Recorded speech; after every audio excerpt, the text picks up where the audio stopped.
எங்கள் அம்மா செய்கிற புளிக்குழம்பு ரொம்ப நல்லாயிருக்கும். அதுலேயும் இந்த வெண்டைக்காய் புளிக்குழம்பு சொல்லவே வேணாம், டேஸ்ட் அல்டிமேட்டாக இருக்கும். ஸோ அதோட ரெசிபி தான் இப்போ உங்களோட ஷேர் பண்ண போகிறேன். ஒரு கடாயில் வந்து எண்ணெய் விட்டு கடுகு, வெந்தயம், சீரகம் இது 3மே போட்டு பொரிஞ்சதுக்கப்புறமா கொஞ்சம் கருவேப்பிலை சேர்த்துக்கோங்க. இது கூட ஒரு கை நிறைய பூண்டுமே சேர்த்து நல்லா வதக்கி விடுங்க. நான் வந்து 2 பெரிய வெங்காயமும் இது கூட சேர்த்துருக்கேன். நீங்கள் வேணும்னா சின்ன வெங்காயம் கூட சேர்த்துக்கலாம், குழம்பு இன்னுமே நல்லாயிருக்கும்.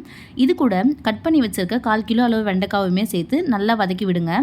வெண்டைக்காய் வந்து நல்லா வதங்கணும். ஸோ நான் வந்து குழம்பு பண்ணுறதுக்கு முன்னாடியே ஒரு எலுமிச்சப்பழ சைஸ் புளியை வந்து தண்ணியில் ஊற வச்சுருந்தேன். அந்த புளியை வந்து நல்லா கரைச்சி அதோட ஜூஸ் எடுத்து அதோடவே 2 தக்காளியுமே சேர்த்து கரைச்சி 4 ஸ்பூன் குழம்பு மிளகாய் தூள், குழம்புக்கு தேவையான உப்பு, தண்ணி இதெல்லாமே சேர்த்து கரைச்சி வச்சுக்கோங்க.